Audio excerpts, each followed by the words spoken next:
Hello and welcome to another episode of Leader Generation, brought to you by Mata. I'm your host, Tessa Burg, and today I am joined by author and advisor, David C. Baker. David, thank you so much for coming on the show today. Glad to do it. Been looking forward to chatting with you. I know. So this is not the first time we've talked or even worked together as part of your business. You are an advisor to agencies, specifically creative and knowledge work-based agencies. Tell us a little bit about your background in business. Well, I owned an agency for 5 or 6 years. It wasn't a big one, 16 people, and I did not know what I was doing. Make that clear. So I tried to find as much help as I could, and I connected with this guy who wrote a newsletter, and it was really helpful to me. And through a strange set of circumstances, I ended up working with him, and he put an ad in his publication thinking that maybe people want individual advisory help. And so I didn't think anything would come of it, but people started calling, and very quickly my life transitioned over just a period of months to being full-time advisor and author as well to this field. So I've worked with 1,000 firms, in this field all over the world. They've all been digital marketing, advertising, PR, design, that kind of thing. So I get to spend time with the weirdest but most interesting people in the world, including you, right? Yes, I love the way you put that. And I feel like it's us interesting weirdos, data geeks, creatives, designers that are today feeling a little bit of stress and tension around the impact AI and machine learning will have on what does make us special, in our field. It is, I think, an honor and a joy to be in a creative, knowledge-based work area that gives you flexibility, that allows you to collaborate with so many different types of people. And so today I'm excited to really dive into, what is the value of expertise going to be? What is it today in this age of AI? Mm-hmm. Yeah. So I know you have, and how many agencies do you think at this point that you've talked to, like, over the years? Oh, probably. So 5,000 plus have been through seminars and then sold hundreds of thousands of copies to books and speak with people.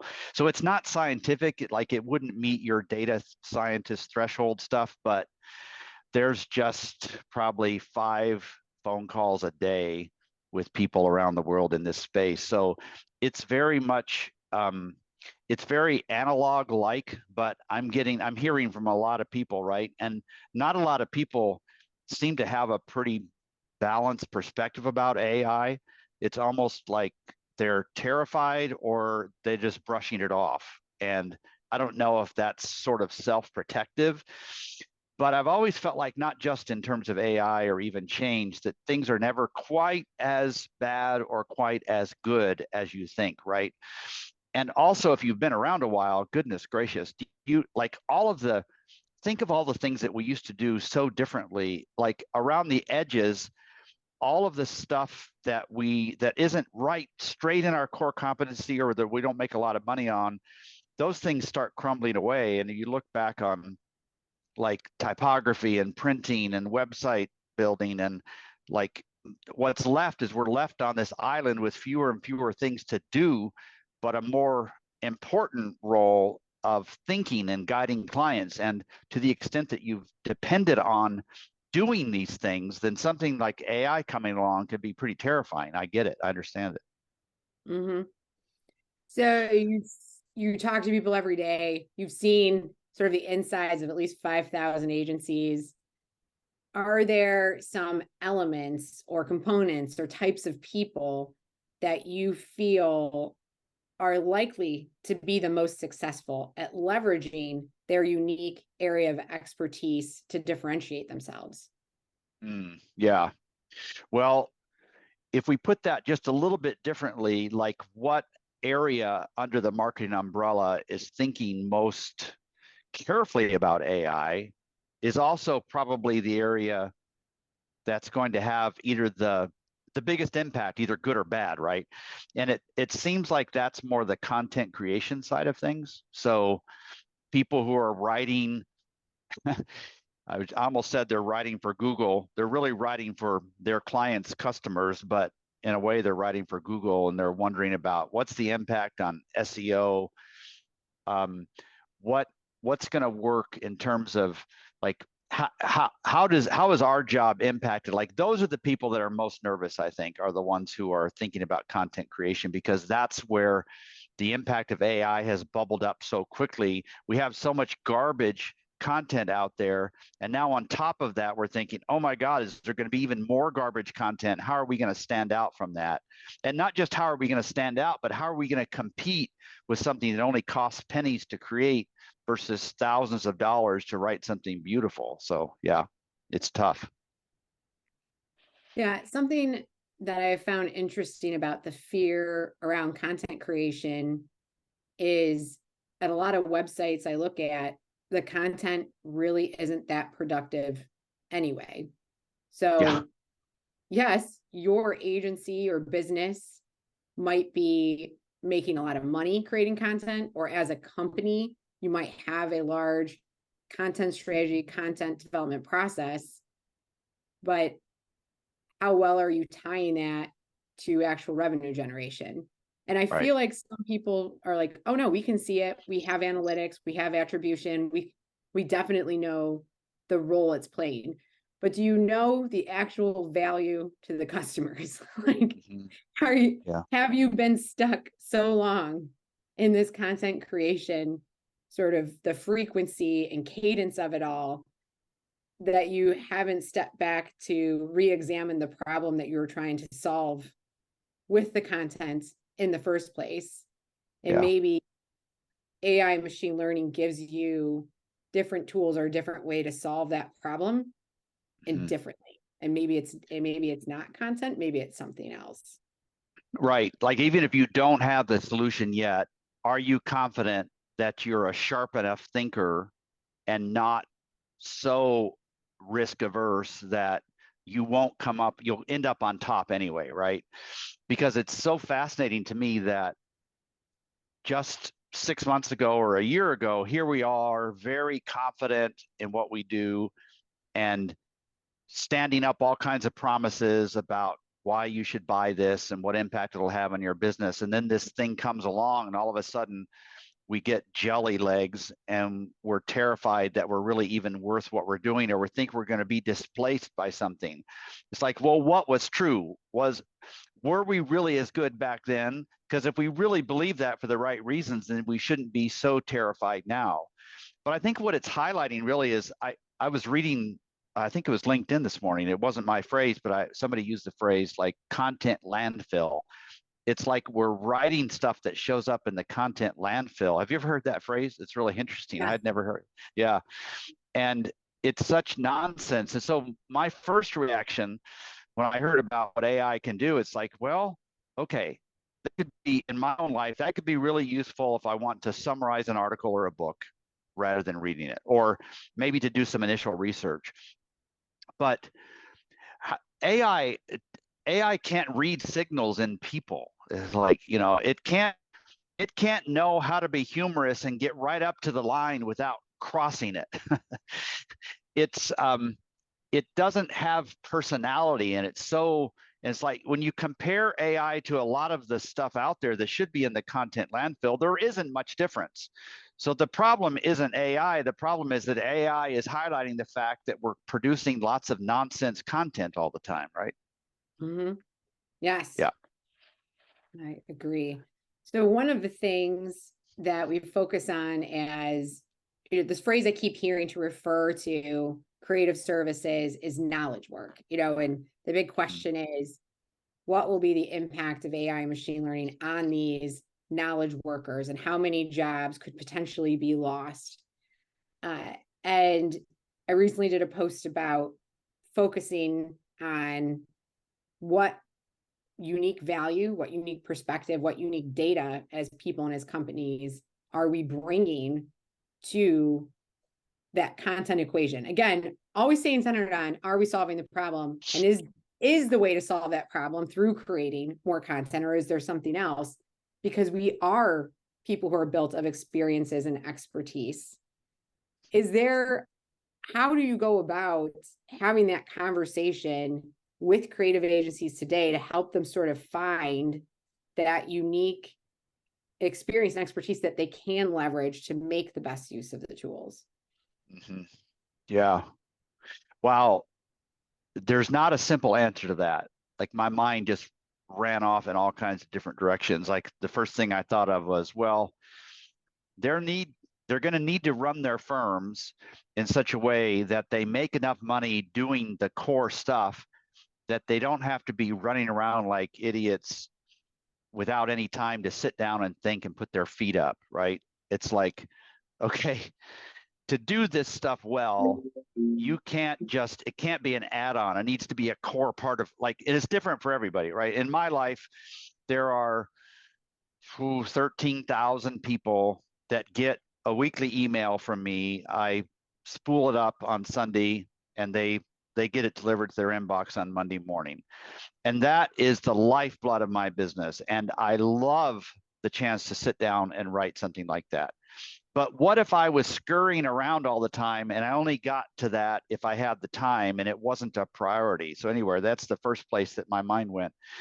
The other place is that I don't see many agencies who have carefully crafted a unique point of view. And I don't mean that just necessarily as a substitute for positioning. Like positioning to me is what you do for whom. But I think on top of that, you could have a point of view, like this is usually true and I'm here to solve that problem. And I don't see many firms who have a really carefully crafted point of view. And I think there's a lot of room for that, right? And that point of view should be, it should bleed into all the different things that you do so that when people hire you, it's just not for your knowledge worker stuff, but it's for how you take bits and pieces of this and turn it into a particular point of view. So my point of view on this is this. What does that relate to? Anyway, so I think there's just, this is not terrifying to me, all of what's happening. This is exciting because what's happening is the water is dropping and now we're starting to see all the wrecks under the water. And this is a chance to rebuild. And there are going to be fewer firms that are really, they're not afraid of what this exposure brings to them. It's going to spur them to be fantastic. So we've all heard the joke about the cobbler's son has no shoes, right? And then when I used to go see my GP in Guatemala where I grew up, he would chain smoke as he's talking to me. And of course, it didn't occur to me as strange at the time. But isn't it odd that in this industry where we talk about the clarity we need for what we do in the marketplace and the value it brings and how to articulate that very carefully and how we need to build it into a disciplined marketing plan, we don't do that for ourselves. And I don't know if it's funny or if it's really sad, but it's just, I'm going to say sad. No, I agree. And you said a couple of extremely important things that I think should bring all marketers, especially people who own or work in an agency, comfort. One, that you are not terrified. You, a person who consults thousands of marketing companies and knowledge workers, you are not terrified by this change in the market. And two, that this is the catalyst we may need, or whether we need it or not, it's happening to be fantastic. And that is very exciting to me. And I think that the people who are curious enough to learn from themselves what the path to fantastic looks like will be successful. Right. And sometimes I feel like it's when we look too far back, like the whole cobbler's children thing analogy. I know that a lot of companies come up based on the relationships that they have. So they, having an agency with 16 people is probably pretty normal. And the way that you get clients is most likely the ones that are close to you or that you have relationships with. And those relationships could become stronger if you can take what's fueling your curiosity and share that with your clients. Yeah, because there's not going to be any room for somebody in this field to not have a perspective on AI. the perspective can vary, but you could not get away with not having a perspective on AI, which means you can't just ignore it. You have to dive in, but you don't dive in with this sense of terror. You dive in saying, you know what? It's not an emergency. I do need to understand this. I need to be very open. And it's almost like going to marriage counseling when nothing's really bad, but you just think, you know what?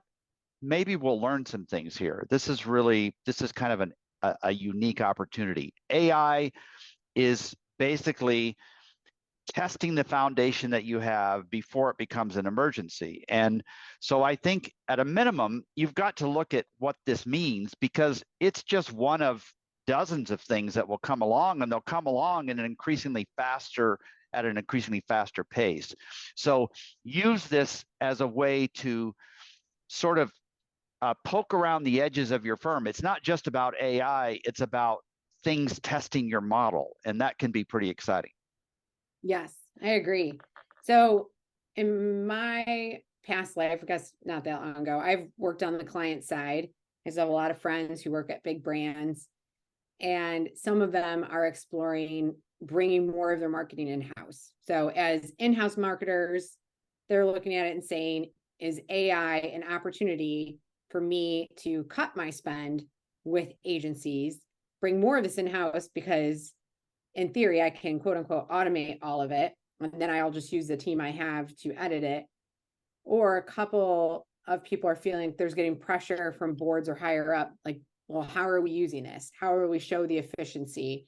And where can we see that efficiency within your department? Have you seen this trend or heard from anybody that companies might want to start pulling more work in?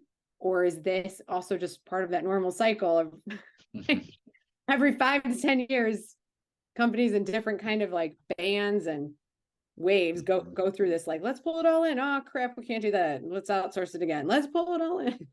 Yeah, it does definitely go in waves, and it depends on external things, like when COVID hit, obviously, oh, e-commerce is way more important now, right? And so it can be impacted by that and by the tools that are available and so on. And I don't think that will ever change. There have been some permanent changes in that in the past, at least I think they're permanent. In the past, you would pick a side. You would work on the client side or you'd work on the independent side.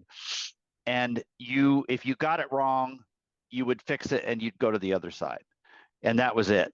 Nowadays, there's a lot more switching back and forth. And yes, there isn't nearly as much difference between the two different roles, right? That's one thing that's permanently different. Something else is permanently different, and it relates to your question, is that the best agencies now don't view in-house teams as their competitors, but their perspective is, our job isn't done until you don't need us anymore. And so we're here to not just do overflow, but to help equip you to not need us at some point. And that's a very healthy perspective, right? It's sort of like, we're going to raise you, then you're going to get kicked out of the nest, and we want you to come back every once in a while, but it's not like buying a timeshare where you just can never get rid of it. Like that shouldn't be what hiring an agency is like. So I think clients, and we would do the same thing. I mean, clients are always going to look for ways to cut spend and improve effectiveness. And depends on the company. Some people don't care too much about effectiveness. They care more about spend and so on. And we need to be up to that. We need to be up for those conversations. I haven't seen a lot of clients who are dismissing agencies because of AI, but I know they're thinking about it. But it's too early days, right, to figure out some of that stuff. The really heavy content relationships are obviously being impacted. But for now, I think clients, if there's one thing that they're hoping for, is that the wide adoption of AI by agencies will help them produce more for less money.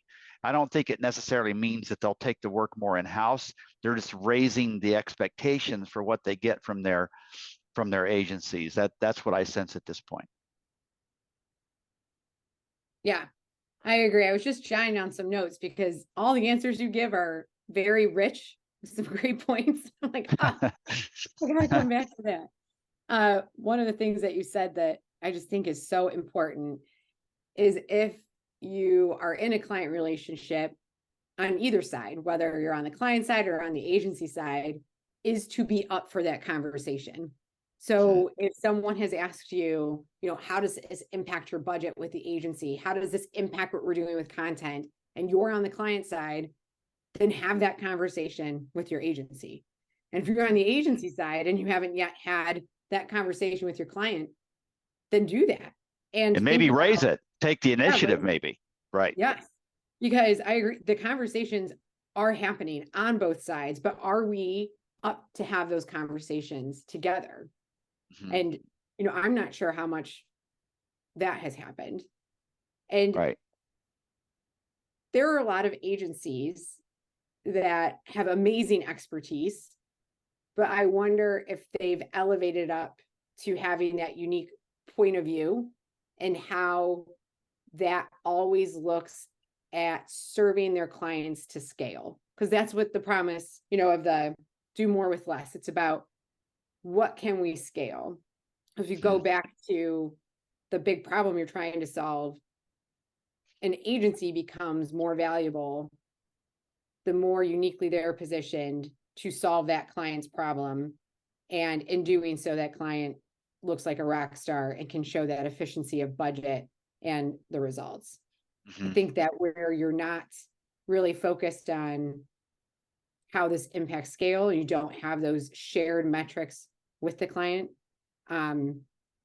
Whether you're a project based or retainer based, I could see both starting to feel like a little tense, but it's really about, starting to have that conversation with them as early as possible. Because I think agencies have good relationships with their clients. Yeah, right. And the best of those relationships are not one party dragging the other along, but it's a collaborative sort of learning together, right? I suspect that there'd be more jumping on the AI bandwagon by agencies' clients if some things were more settled, which they aren't yet. So one of those is IP ownership. I think the big clients would really flirt with the idea of more AI, but they're a little uncertain about how IP is going to be handled and whether they're inheriting a lawsuit because they're using AI that was trained with something that where they didn't have permission for that, whether it's books or songs or whatever. That's part of it. And the other part of it is privacy too. And that probably, we ought to be more concerned about privacy than we are at the moment. Like feeding client stuff into an LLM, what happens with that? What rights do you give up? How does that IP that the company owns get move from private to public? And I don't have the answers to all of that stuff, but I think AI has raised lots of big flags that people they're not sure how to solve yet. Once those get solved, then I expect that the adoption of AI will be a lot more uniform, but it's not right now. Yeah, I love those examples. And those are areas where agencies can get curious and help clients navigate through that. And maybe lead them in that. Yes. And the other area that I personally am very interested in is the environmental impact. And I feel like not enough people understand the amount of energy that's required to run these tools. And I rarely hear it talked about. And it's very interesting at a time where I think sustainability is still a thing we care about, or some companies have it as a part of their values, and there's B Corps, and what does that mean? And there are environmental initiatives, by the United Nations that you don't hear very much about. Okay, the more AI machine learning we use, what does that mean for the earth? Like, and maybe we don't care about the earth. I'm not sure. There is a massive environmental even impact. The people on the earth too. There was an article, it was in the Washington Post or New York Times, I can't remember, I think it was the Times, talked about the mass of people, particularly in the Philippines was the example they gave, tens of thousands of people that are paid basically starvation wages to tag things that are fed into LLMs. And so that behind AI is a sweatshop of people who are making this stuff possible. And we tend to be pretty selective in what we care about. So I think our jobs are probably to be a little bit more consistent about that stuff too. We can't police the world, but we can be intelligent about what's required to deliver something to me that basically costs me $10 a month and I get all of this stuff, but what's behind it? What did it create? What was required to create all of this stuff? I think those are valid questions. Yeah.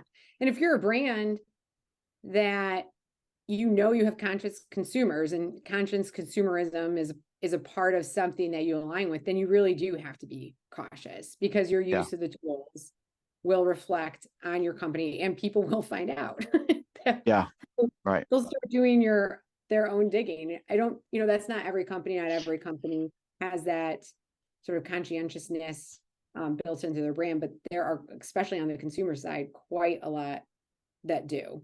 And Mhm. and they're the ones that are going to have to invest in really understanding the implications and maybe even having their own perspective. And that's where a lot of agencies have that expertise by industry, by vertical, can really help because they're going to see this challenge across many different companies. Yeah.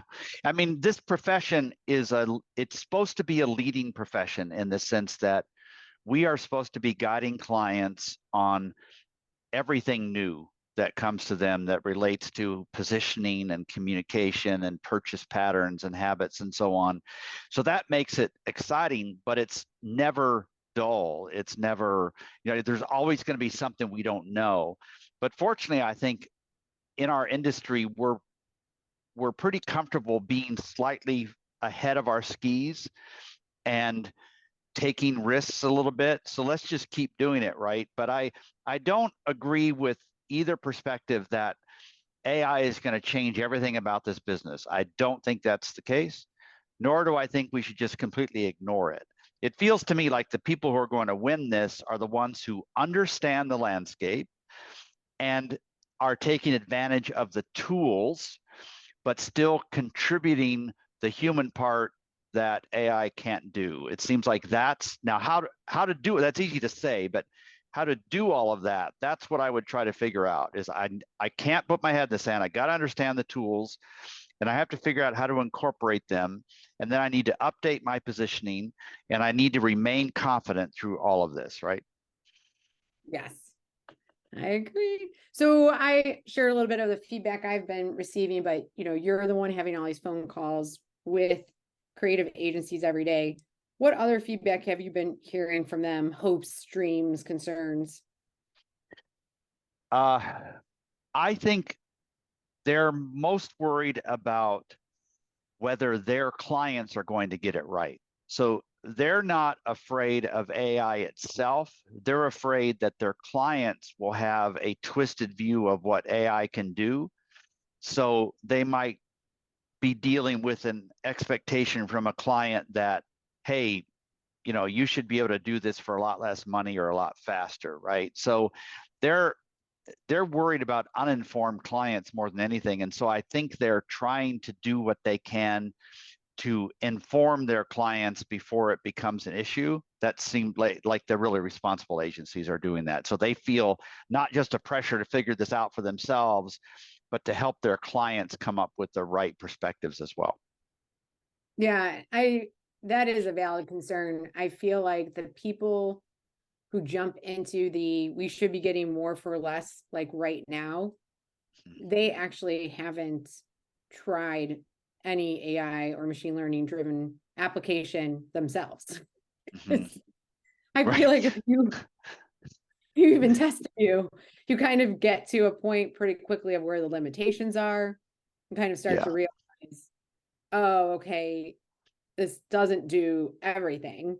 The potential is high. Like there's a lot of potential, but it's not a switch that flips and now, I Well, should be. some of these models just make shit up too. It's like, somebody's got to read this to see if that's really true. They'll even make up professors and articles and titles. It's like, what's happening? It's like my little kid lies a lot. Now AI is lying. Yeah, Yeah. so it takes human intervention too. Yes. Yeah, and I've been thinking about like how do we expose sort of more of it? Because it's all about education on both sides, in Mhm. that if you are going to do it responsibly and if you are going to be conscientious and try to align to your brand values, that actually takes money. So the get more for less isn't always immediate, depending on what your priorities are and what problems you're trying to solve. But yeah, I feel like people who are like, we should just be doing this now. This should just be happening. It's like, well, have you tried that? Yeah, get back Yeah. to me in a week and tell me. I I'm way more nervous about the capabilities of AI to generate video that looks like it was shot live, right? And have somebody saying something they never said, and it creates some ripple effect in the public. Oh, I That's know. what scares me more than anything, especially in the political realm, not what happens in the marketing world. I think we're like we don't have much to worry about compared to public perception and wildfire social media sort of spreading things that, oh God, that I don't even know how to solve that one, but that one scares me a lot. No, that's true. You always have to come back to that perspective. And I say, like, I mean, like all of us as marketers, like our job just is not, that life or death. And Yeah. even if we have revenue goals, and I know a lot of people are under a ton of pressure, um, but it'll be all be okay. And we do have to kind of remember at the day that we're the ones with the fun jobs. I mean, this is why I got out of IT and like dipped my toe into marketing. So I was like, wow, those people are having so much fun. Like I'm Hmm. stuck in the Yeah. server closet with Yeah. these blinking lights and tapes. I mean, that was a long time ago. Yeah. You just dated yourself right there. Yes, Blue Mountain tapes. Uh, so I really enjoyed your last book, which is Secret Tradecraft of Elite Advisors. And I felt like if people are feeling worried, if they are thinking about what is the value or my role now as a marketer, just reflecting on yourself, whether on the agency side or the brand side, knowing how to keep your craft alive as that consultant, as that expertise consultant is so important. But are there things within that book that you think are more important now than ever? More important, however you say that. Or more, Mhm. what should More people relevant really, now.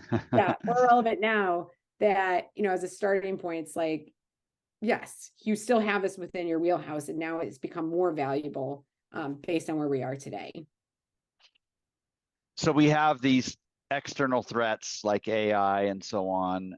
And the other one that seems to be hitting this field quite a bit is that some firms are thriving. They can't even keep up. They can't hire people fast enough. And some firms are going out of business, not many.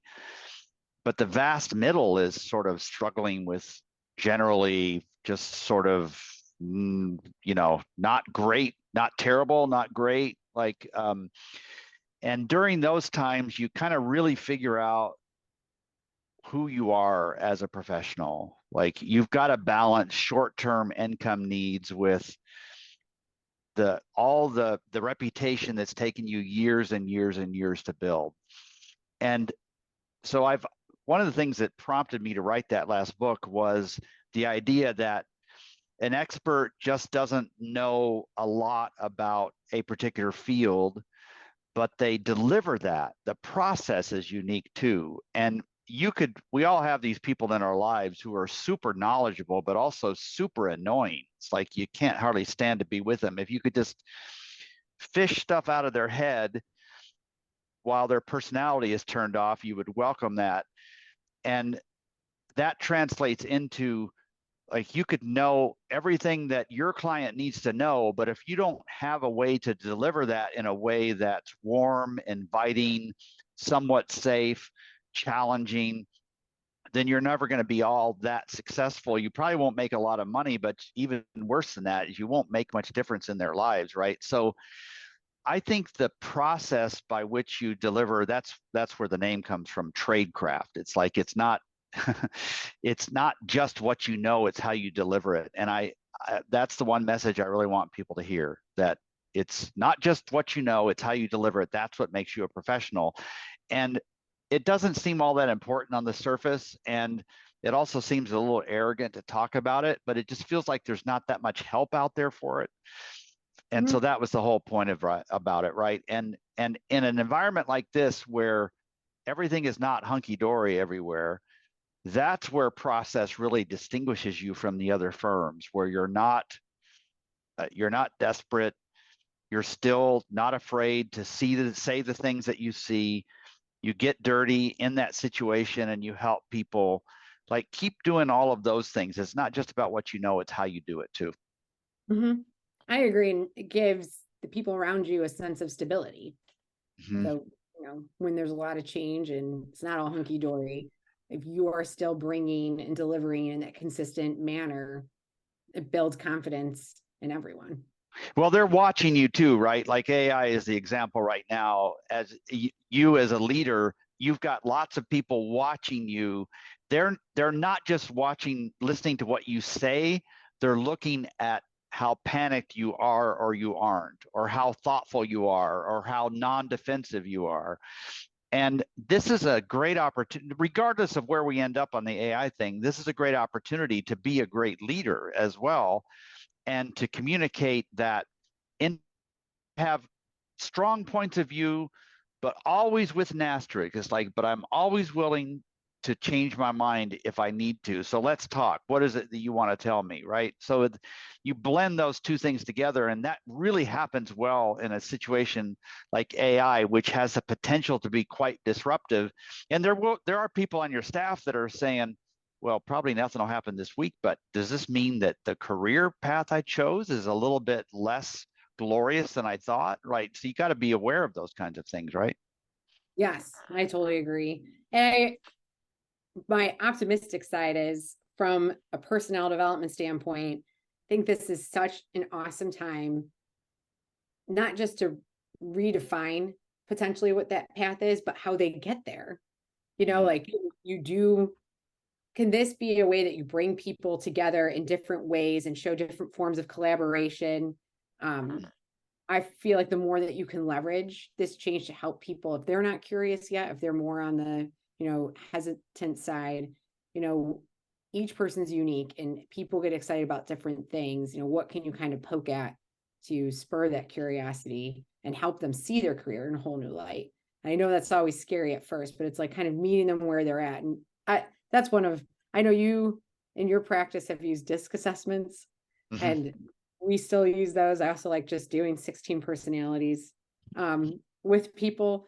But I think that's one of the most fun parts, is finding that unique aspect of people and also using that to get them excited about where their career can go because of this change, in the market.